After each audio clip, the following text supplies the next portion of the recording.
If we know the rule to get to the next term from existing terms, we can form what is known as a recurrence relationship. Sometimes this is the best that can be done, and it's not always possible to find an nth term formula. On other occasions, it is possible to find an nth term formula.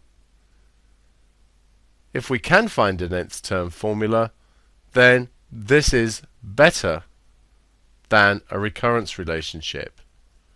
And the reason for this is that if we have an nth term formula, such as un is 4n minus 7, we can jump straight to the 1000th term by replacing n with 1000 without knowing any of the intermediate terms. If we work this out, we get 3993. On other occasions, however, it isn't always possible to do this. And if we consider the sequence of fractions, a half,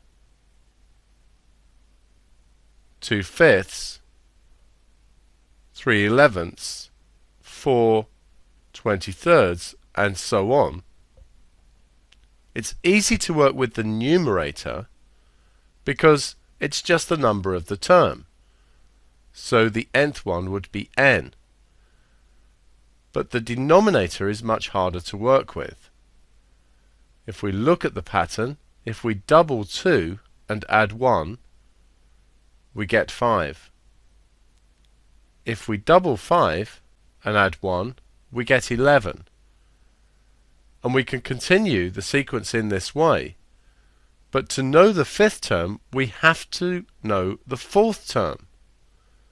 So to get to the 1000th term, we'd have to work out all of the other 999 terms, and that's why an nth term formula is best.